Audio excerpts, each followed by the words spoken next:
How's it going, guys? Just want to share with you guys my build for the ramp after it just got its TLC a few days back. This dinosaur is a huge fan favorite of the Path of Titans community, and I just want to share with you guys what I think of the changes to its abilities and what abilities I'm actually running. Yeah, without further ado, let's just jump right into the build. So we'll go as we always do and look at our subspecies first. As you can see up here, I am running the plus 10% faster cooldowns subspecies. I find that this is really helpful with your call outs and things like that. When it has to do with like just annoying your target and trying to be a buffer or a debuffer for your team. Having faster cooldowns always helps. Now, keeping in mind there is the 2 times health stealing. I don't really find it terribly useful myself, and there is a plus 5% stamina recovery as well, which also could be useful if you want to go for that. So those are my opinions on those, but we are running the faster cooldown subspecies because I think that it's just a little bit better. Moving on to our abilities, as you can see here, they've added some passive abilities here, and we'll just go over them real quickly, and I'll talk about some of the other abilities that we've got equipped here that we're running that are a little different. But starting with the passives, this one here is pretty big. It's called Lucky Feather. We've seen this, I think, on the Leighton and the Deinonychus as well. But Lucky Feather, you survive one fatal attack if you have more than 25% of your health. It also restores health and stamina and grants a 10-second immunity to all damage. And while you're immune, you cannot deal any damage, and you cannot and you can only activate this once every 5 minutes. So there's a huge cooldown, but this does help save you from like a huge, attack and fight. I honestly kind of feel like this is a little broken because I personally am a T-Rex main player. That's the main dinosaur I play, and I've had some of these guys get right up in your face and you can bite them and they just get away with it. And I don't know. I know this is just a game, but that's really not realistic. So for those of you that play Ramp and you really like the Ramp, it's got a huge buff with this thing here because you're able to just survive a free hit for free. And then after that 10 seconds, you can just stand there and you're immune to everything. But in terms of playing the dinosaur, I will add that it is very useful for trying to get a trophy, steal a trophy, things like that. Because you can literally try to go in there, take a hit, and still try to grab and trophy and steal it from somebody, or you could try to get in there on the dinosaur and latch onto it, and maybe his buddy comes over and bites you off his side. It won't kill you, so therefore you're able to debuff and stuff and help your team out and get out. So Lucky Feather, huge passive on this dinosaur right now. Also, we have Night Walker, which is a plus 25% increased stamina regeneration and 25% reduced food drain during night. So just a little buff at nighttime, not really a big deal. We have Strong Claws, which means you cannot be knocked off while you're latched. So if you pounce onto a target, they cannot knock you off, which is pretty big. Because a lot of the abilities that the ramp has to do with you being, pounced on your target. And then, of course, the last one is Strong Grip. You gain a 200% increased armor for 10 seconds, but you must be latched to activate the buff, and it decays over time.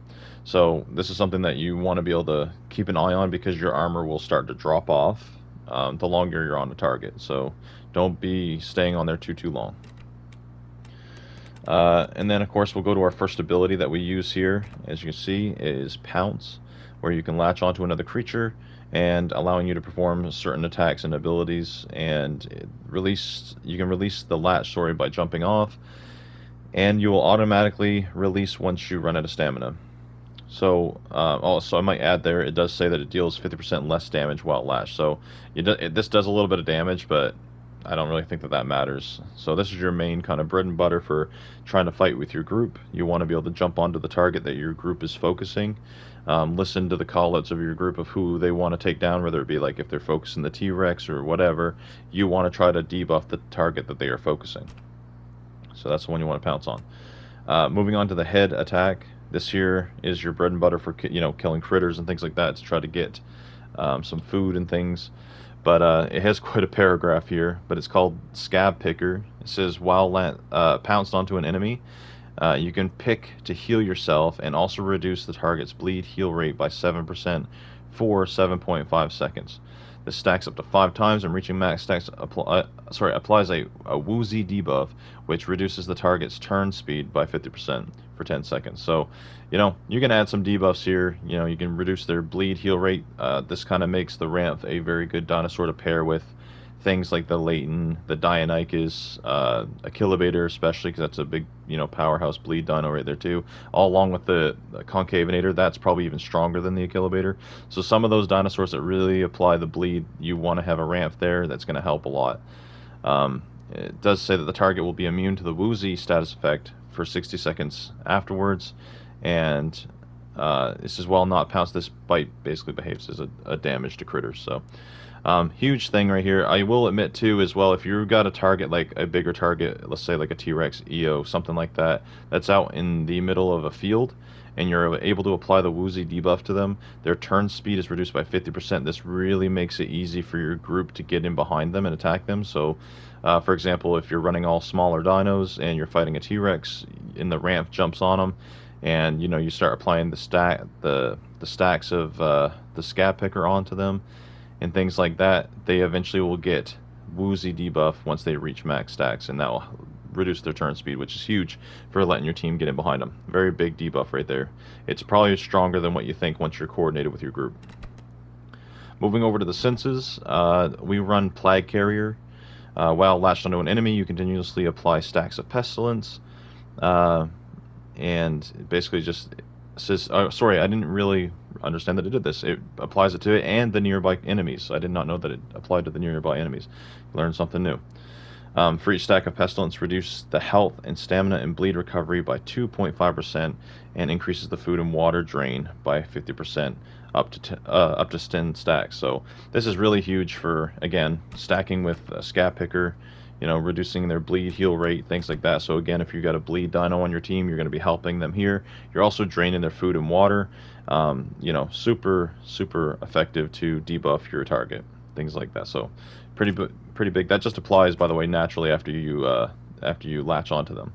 So that just by latching onto them, that starts hitting them pretty hard.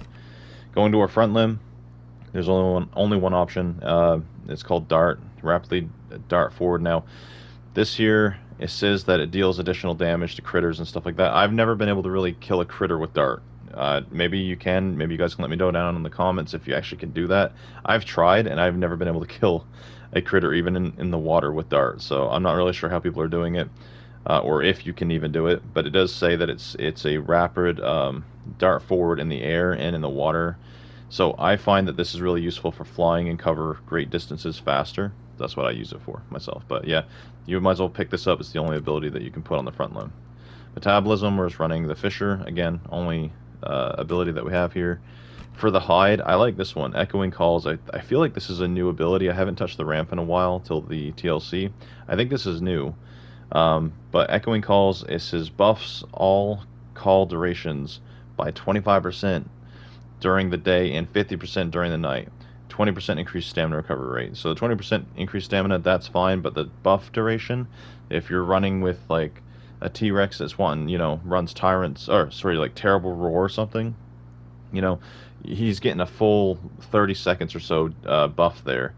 And then if you're going to run this, if you run a ramp with him and he uses this Echoing Calls hide, that T-Rex is now getting a full 60 seconds, which is something similar to like a EO's Sharpened Horns buff. So pretty big to have Echoing Calls. I think this is a huge, probably the best hide in my opinion to run, just because of buffing your group like that. I think that's huge. Going on to the legs, we run Infectious Touch. While latched onto another creature not in your group, you reduce their armor by 10% per stack, and steadily applies venom and poison and toxin. Stacks up to 2 times. So again, this is something that you are applying while you're latched onto them, and it starts stacking these stacks onto the target, right? So you're hitting them with venom, you're hitting them with poison, you're hitting them with toxin. Toxin reduces their health bar, basically to the moment when they die. It makes their health bar smaller, so you can kill them faster. It only stacks up to 2 times, but this is still another huge debuff. So you're getting a 20% armor debuff on the target as well, along with all the other abilities that make them so they don't move very fast, can't turn, can't heal from bleed. So you're just really becoming an annoyance to whatever target your group is focusing. I will just state once again, it's important if you're running a ramp and you're running with a group, not other ramps, but like a group to actually go and kill and hunt. You want to be the guy that's helping debuff, but you have to have some sort of communication of which target you're focusing, because that's how you really can optimize this dinosaur in a combat. Last but not least, we'll get into the voice abilities here. So I've tried all these abilities out, but I kind of find that Fishy Breath, if you're being smart with what buffs you pick up from fish, Fishy Breath is a really big one, I think, to run with your group when you're focusing out a dinosaur. So Fishy Breath, it says that it applies your most recent recent buff acquired from eating a fish to all creatures in your group within 50 meters. Only usable in a group. So just to back out here and show you what that is.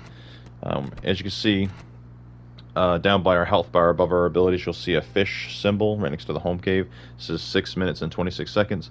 I had already eaten a fish earlier, and if you read over there to the left, it says that it's a bleed and health increased. So this fish that I ate, each type of different fish gives you a different kind of buff. So you may want to try to find one that maybe does like a damaging buff and things like that. That might be super huge in your fight. But this one that I happened to just grab for the sake of this video was a bleed and health increased buff for the fish. So as you can read there, it says 20% increased bleed healing and 20% increased health recovery. So this just gets applied to your whole group. So depending on your fish, now this fish that I ate wasn't probably the best one to eat for your team. I'm sure there's other ones out there. I haven't, killed and eaten every fish because this isn't my main dinosaur. I might do a video on maybe how to use the ramp a little bit more in combat later. But for the sake of the build, I just wanted to let you know what you're kind of applying, and if you're smart about which fish you're picking up for the buff, you can apply that to your group. So that's really big in a lot of circumstances. But again, keep in mind you have to be within 50 meters of your group for them to get the buff. But pretty big call there for the voice. You definitely want to be running that. And then, of course, Bloodthirsty Hunters, increasing the bleed damage of group dinosaurs by 25% for 60 seconds within a 30-meter radius, only usable while in a group. So this is something you want to pair with, more specifically, like a Concavinator, the Achillibator, and Aloe, things like that, things with high bleed. This is going to help them out a lot by using these two different calls. So be mindful when you're using these calls and how you're using them and the time limits on them. Remember, we are running a subspecies that reduces the cooldowns, so keep in mind that you're paying attention to those and getting out as much debuff on the target as possible. So yeah, that's my ramp build. That's kind of the way that I'm running it. I just want to add in there too, when you're flying with the dart ability, I guess I'll bring it up just so we know which ability we're talking about. For the front limb, dart is a really cool ability, but you want to be able to dive towards the ground while flying. So you dive down, and I'll add a little clip here in a minute at the end of the video here just to show you how to do it. But you dive down, you pick up speed, you flatten out, you level out, and you'll pick up speed, and you'll hear like this whooshing noise through your wings. Once the whooshing noise stops, you hit this ability dart in order to get you more increased acceleration and things. And then once that runs out again, you hear that kind of that whooshing noise through your wings stop, you dive down again and pick up more speed, and that's kind of how you can really maximize your coverage. So I'll throw a clip of that at the end of this video. But I wanted to thank you guys for watching this. I haven't posted in a little while. I appreciate you guys checking this video out, and hopefully we'll be able to have more talks and build videos and highlights to come in Path of Titans. So I hope you guys have a good day, and I'll catch you in the next one. Peace.